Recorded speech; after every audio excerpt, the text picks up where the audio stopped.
Hello and welcome to all my dear friends. आज मैं आपसे यूपीएससी जर्नी के बारे में डिस्कस करने जा रहा हूं। मैंने इस जर्नी में 6 अटेम्प्ट्स दिए। कुछ सक्सेस मिली, कुछ सक्सेस नहीं मिली, लेकिन इससे मैंने काफ़ी कुछ लर्न किया। और लास्ट स्लाइड में मैं आपको ये भी बताऊंगा कि जब मैं पीछे जा कर के रेट्रो में जा कर के देखता हूँ कि मुझसे क्या गलतियाँ हुई जिसकी वजह से मेरा सिलेक्शन नहीं हुआ, तो मुझे आज भी थोड़ी परेशानी होती है कि वो ऐसी चीज़ें नहीं थी जो अवॉइड नहीं की जा सकती थी, उनको अवॉइड कर सकते थे। लेकिन मैं चाहता हूं कि आप लोग ये गलतियां ना करें। स्टार्ट करते हैं मेरी जर्नी के साथ। पहला देखिए, मेरी गवर्नमेंट जॉब लग चुकी थी। मुझे कभी भी यूपीएससी में कोई इंटरेस्ट नहीं था। मुझे पता भी नहीं था कि यूपीएससी आईएएस एग्जाम कराता है। और आईएएस का अगर सुना था तो ये समझ में आता था कि ये बहुत कंपटीशन वाला एग्जाम है, बहुत ज़्यादा कॉम्प्लेक्स एग्जामिनेशन है और इसको बहुत इंटेलिजेंट लोग दे सकते हैं। मेरे जैसा एवरेज स्टूडेंट इसको दे ही नहीं सकता, ऐसी मेरी थिंकिंग थी। इसलिए कभी हिम्मत ही नहीं जुटा पाया कि मैं आईएएस की तैयारी करूं, और इस वजह से कभी यूपीएससी में इंटरेस्ट नहीं आया। लेकिन जब मेरी गवर्नमेंट जॉब लग गई और मुझे एक सिक्योरिटी सी हो गई कि अब मुझे कुछ और करना चाहिए और मैं किसी और चीज़ के लिए भी बना हूँ, तो मैंने कहा ठीक है, मुझे शायद ईएस की तैयारी करनी चाहिए, आईईएस। लेकिन वहाँ दिक्कत ये थी कि टेक्निकल सब्जेक्ट्स पढ़ने पड़ते। तो मुझे लगा कि उससे अच्छा है कि मैं यूपीएससी की तैयारी करता हूँ, आईएएस की तैयारी करता हूँ, ताकि अगर हो जाता है सिलेक्शन तो बहुत अच्छी एक जॉब लग जाएगी। तो दोस्तों, इस मोमेंट तक मुझे ये नहीं पता था कि आईएएस की तैयारी में क्या करना होता है, कितनी मेहनत लगती है। चलिए, फिर भी मैंने डिसाइड किया कि मुझे तैयारी करनी चाहिए। अब सबसे पहले मैंने क्या किया कि जा करके उसका सिलेबस देखा कि इस एग्जाम में क्या क्या आता है। उस समय दो ऑप्शनल होते थे, एक ऑप्शनल नहीं होता था। जैसे आज के डेट में आप देखेंगे तो जीएस 1 to 4 होता है और एक ऑप्शनल होता है जिसके आपके दो पेपर्स होते हैं। तो ऐसा उस समय अरेंजमेंट नहीं था। तो वहां पर जब मैंने देखा कि इतने सारे पेपर्स होते हैं, तो मैं एकदम से घबरा गया। उसके बाद मैंने उठाया क्वेश्चन पेपर, तो उसको देखा, तो उसकी लैंग्वेज देख करके मेरा तो बिल्कुल ही दिमाग फ्यूज हो गया, उड़ गया। लेकिन फिर अब डिसाइड कर लिया था, एक सिक्योरिटी भी थी, ठीक है, शादी वगैरह भी नहीं हुई थी, तो मुझे लगा कि ठीक है, तैयारी करने में तो कोई हर्ज नहीं है। तो मैंने स्टार्ट कर दिया तैयारी करने। तो सबसे पहले ऑप्शनल मुझे सेलेक्ट करना था कि ऑप्शनल क्या होना चाहिए। तो मैंने अपने कई दोस्तों से पूछा और लोगों से पूछा, रिव्यूज पढ़े, तो मुझे लगा पब्लिक एडमिनिस्ट्रेशन एक बहुत अच्छा सब्जेक्ट है। और अगर मैं पब्लिक एडमिनिस्ट्रेशन तैयारी करूंगा तो एक तो वो इंटरेस्टिंग है, दूसरी चीज मुझे जाना तो पब्लिक एडमिनिस्ट्रेशन में ही है। तो अगर मैं तैयारी करता हूँ तो शायद उसका इनपुट मुझे वहां पर भी यूजफुल लगे। तो मैंने ठीक है, पब्लिक एडमिनिस्ट्रेशन का तैयारी शुरू कर दी। तो देखिए, जब मैंने ऑप्शनल की तैयारी शुरू की तो मैंने एक कोचिंग इंस्टीट्यूट ज्वाइन किया, वाजीराम एंड रवि। तो वहाँ पर जो टीचर थे, दो टीचर्स पढ़ाते थे, उनमें से दोनों ही अच्छा पढ़ाते थे, लेकिन एक टीचर बहुत ज़्यादा अच्छा पढ़ाते थे और मुझे काफ़ी चीज़ें फ़ायदा भी हुआ। तो मैंने उनके नोट्स वगैरह बनाए, सारी चीज़ें वो नोट्स देते थे। लेकिन इसमें एक प्रॉब्लम भी थी जो मुझे बाद में समझ में आई मेरे फोर्थ या फिफ्थ अटेम्प्ट में। वो ये थी कि जब वो नोट्स देते थे तो मैं ये मान के चलता था कि ये नोट सफिशिएंट है और इनको अगर मैंने पढ़ लिया तो मेरा शायद यूपीएससी क्वालिफाई हो जाएगा। इसलिए मैंने बहुत सारी बुक्स नहीं पढ़ी, बहुत ज़्यादा इस पे फोकस नहीं किया। मुझे लगा इनके नोट्स काफ़ी अच्छे हैं।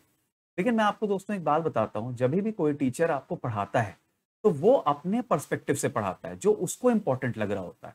लेकिन ये ज़रूरी नहीं कि यूपीएससी में वही चीज़ें आएँ। मैं ये नहीं कह रहा कि उन्होंने कम पढ़ाया, लेकिन अगर आप डिफरेंट बुक्स पढ़ते हैं, कम से कम ऑप्शनल में, जीएस में नहीं बात कर रहा मैं, अगर ऑप्शनल में आप दो दो बुक्स कम से कम पढ़ते हैं तो आपको डिफरेंट पर्सपेक्टिव मिलते हैं।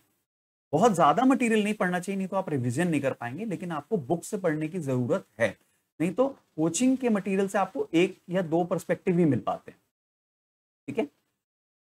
तो ये तो मेरा कोचिंग का एक्सपीरियंस रहा कि मुझे अच्छा लगा, वहां पर अच्छा लगता था, एक कंपटीशन था, लोगों को वहां मैं देखता था तो मुझे मोटिवेशन मिलता था, सारी चीजें थी। लेकिन जब मैंने जीएस की कोचिंग की तो मुझे ये बहुत ज्यादा महसूस हुआ कि मैं अपना टाइम वेस्ट कर रहा हूँ। क्योंकि जीएस बेसिकली आप अपने आप कर सकते हैं, या जो वीडियोस वगैरह हैं यूट्यूब पे अवेलेबल हैं उससे आप आराम से तैयारी कर सकते हैं। वहां कोचिंग आना जाना ये सारे जो चीजें थी वो टाइम वेस्ट लगती थी। देखिए, फिर भी चलिए, मैंने तैयारी कर ली। फिर फर्स्ट प्रीलिम्स का टाइम आ गया। जब मैंने प्रीलिम्स फर्स्ट टाइम दिया तो मुझे काफ़ी टफ लगा। जीएस 1 में मेरे इतने मार्क्स भी नहीं आए थे। जीएस 2 का जो पेपर होता था उस समय क्वालिफाइंग नहीं होता था, तो उसमें मेरे अच्छे मार्क्स आ गए और मैंने प्रीलिम्स को फर्स्ट टाइम में ही क्वालिफाई कर लिया। लेकिन अब प्रॉब्लम क्या थी कि मेंस का सिलेबस चेंज हो गया। अब यहाँ पर दो ऑप्शनल्स आ गए। दूसरा ऑप्शनल हालांकि मैंने तैयारी नहीं की थी, लेकिन मुझे ये लगा कि मैं बाद में कर लूंगा।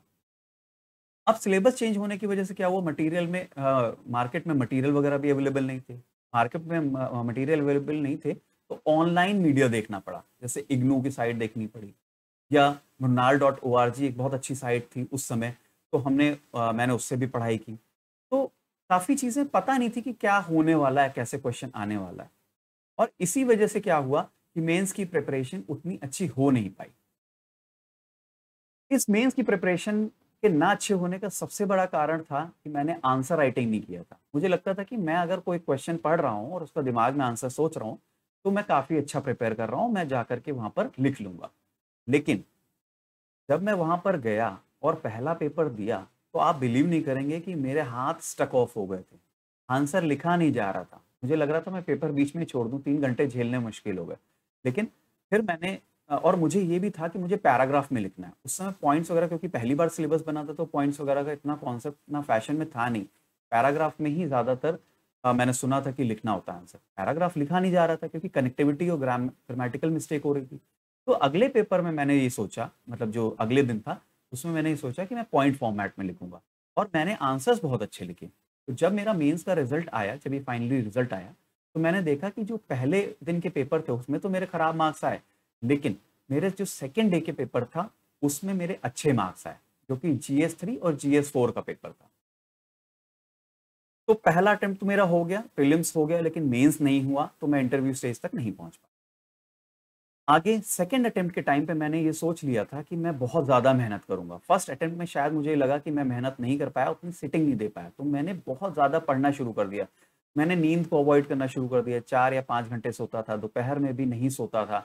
तो क्या हुआ कि उसकी वजह से मेरे हेल्थ इश्यूज़ आ गए। हेल्थ इश्यूज़ जैसे ब्रेन में मुझे पेन होने लगा। अगर मैं ज़ोर लगाता था, थोड़ा-सा भी पढ़ता था या समझता था, तो मुझे हेड में पेन होने लग जाता था, हेडेक होने लग जाता था।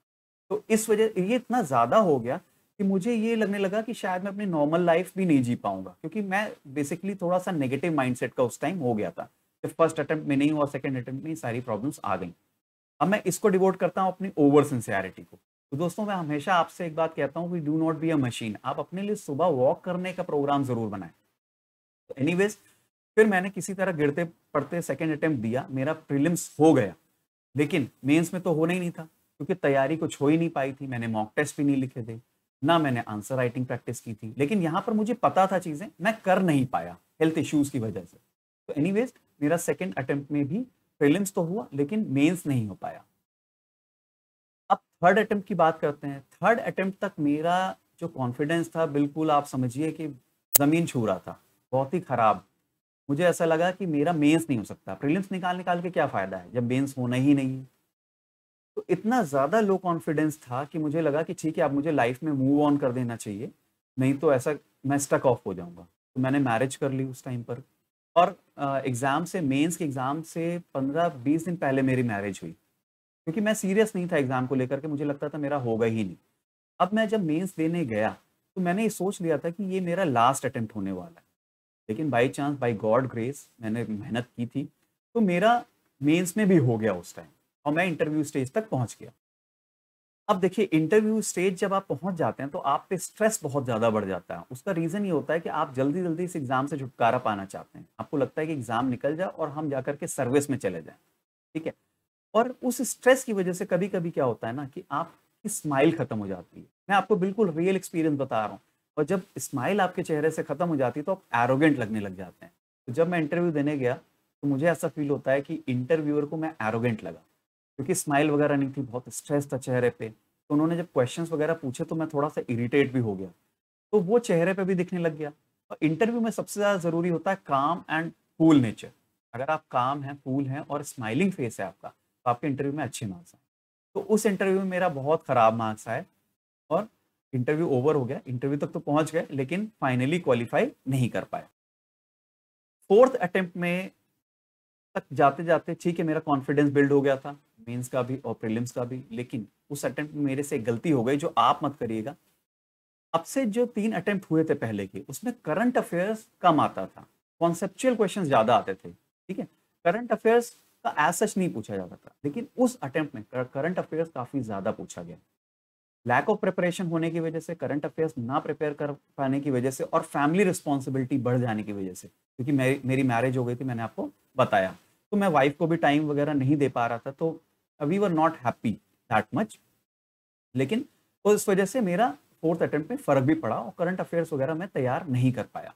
और दूसरा कि मैंने लेस नंबर ऑफ क्वेश्चंस भी अटेम्प्ट किए एग्जाम में, तो इस वजह से प्रीलिम्स में ही मेरा नहीं हो पाया। पहली बार ऐसा हुआ था जब मेरा प्रीलिम्स में नहीं हुआ। इसलिए मैं आपको दोस्तों बोलता हूँ कि अपने फैमिली मेंबर्स और अपने दोस्तों के संग बहुत आप अच्छे मोमेंट्स बिताने की कोशिश करिए, उससे आपकी परफॉर्मेंस बढ़ती है। अब क्योंकि कॉन्फिडेंस आ गया था मेंस में, तो मैंने कहा फिफ्थ अटेम्प्ट भी देना बनता है और सिक्स अटेम्प्ट भी देना बनता है। तो फिफ्थ अटेम्प्ट मेरा काफ़ी अच्छा गया, प्रीलिम्स में मेरे काफ़ी अच्छे मार्क्स आए थे और मेंस में भी मेरे काफ़ी अच्छे मार्क्स आए, लेकिन एसए में मेरे मार्क्स उतने नहीं आ पाए। अच्छा, सिर्फ ऐसे की वजह से तो ऐसा नहीं हो सकता कि मेरा सिलेक्शन ना हुआ हो। ऑप्शनल में भी मेरे मार्क्स उतने अच्छे आए नहीं थे जितने आने चाहिए। ठीक है दोस्तों, ठीक है, मैंने तैयारी की थी, 280 के अराउंड मेरे ऑप्शनल में मार्क्स आए, लेकिन आपको पता होगा कि अगर आपको क्वालिफाई करना है तो आपके 300 से ऊपर होने चाहिए मार्क्स। तो ये प्रॉब्लम थी कि ऐसे में थोड़ा सा कम मार्क्स था और ऑप्शनल में भी थोड़े से ही कम मार्क्स थे। तो इसका मतलब ये मैं काफ़ी क्लोज था क्वालिफाई करने के। इंटरव्यू मैंने दिया, इंटरव्यू मेरा ठीक हुआ था और मेरे एक you can say average marks आए थे, उसमें कोई दिक्कत नहीं थी, लेकिन मेरे मेंस में मार्क्स कम रह गए। सिक्स्थ अटेम्प्ट जो कि लास्ट अटेम्प्ट था, औरों की तरह मेरे पर बहुत ज़्यादा प्रेशर नहीं था, क्योंकि मुझे लगने लगा था कि यूपीएससी जो है बहुत ज़्यादा टफ एग्जामिनेशन है, मैंने इतनी तैयारी कर ली, अब क्या कर सकता हूँ। मैंने सोचा कि ऑप्शनल की तैयारी करते हैं अच्छे से, ऑप्शनल में अगर मेरे 20 नंबर बढ़ जाते तो मेरा सिलेक्शन हो जाता। अब मैं बहुत ज़्यादा ऑप्शनल की तैयारी करना मैंने शुरू किया। एक मैंने स्ट्रैटेजी बनाई, पेपर 1 और पेपर 2 को लिंक करने की, ठीक है। उसमें उस समय पब्लिक एडमिनिस्ट्रेशन में ये भी कहा जाता है कि अगर आपका साइमन थ्योरी पूछी गई है और आप उसमें बर्नार्ड थ्योरी डाल दें तो आपके आंसर्स की क्वालिटी बढ़ जाती है, मतलब इंटरलिंकिंग ऑफ द टॉपिक्स। ठीक है, बहुत अच्छी स्ट्रैटेजी थी, मैंने भी यूज की, लेकिन I have over use that strategy. मैंने हर क्वेश्चन में ये कर दिया और रियल वर्ल्ड एग्जाम्पल्स यूज नहीं किए। उससे पहले वाले अटेम्प्ट में, फिफ्थ अटेम्प्ट में, मैंने रियल एग्जाम्पल्स यूज किए थे, तो मेरे 280 मार्क्स करीब करीब आ गए थे। अभी सिक्स अटेम्प्ट में मैंने ओवर यूज कर दी ये स्ट्रैटेजी, लेकिन GS2 के जो डायनेमिक कंटेंट था उसको इंक्लूड नहीं किया पेपर 1 में, तो मेरे ऑप्शनल में इस बार काफी कम मार्क्स आ गए, जिसकी वजह से मेरा सिलेक्शन नहीं हुआ। इंटरव्यू दिया, लेकिन इंटरव्यू में एवरेज मार्क्स आए थे, जैसे फिफ्थ अटेम्प्ट में आए थे एग्जैक्टली सेम मार्क्स मेरे सिक्स अटेम्प्ट में आए।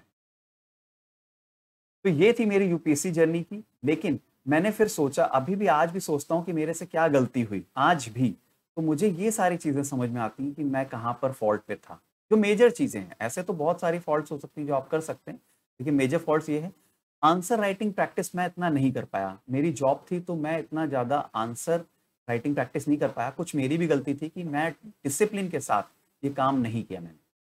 ठीक है, मैं ज्यादातर उसको पढ़ता था, नोट्स वगैरह भी मैंने नहीं प्रिपेयर किए। तो आंसर राइटिंग प्रैक्टिस और नोट्स मेकिंग, ये दो इंपॉर्टेंट चीजें थी जो मैंने सफिशिएंट क्वांटिटी में नहीं की। दूसरा, लास्ट 10 ईयर्स पेपर्स जो ऑप्शनल में बहुत ज्यादा जरूरी हैं, GS1 में बहुत ज्यादा जरूरी हैं, वो मैंने नहीं किया। वो लिख लिख करके याद नहीं किया, क्योंकि अगर आप उसको करते हैं तो घुमा फिरा करके वही क्वेश्चन पूछे जाते हैं।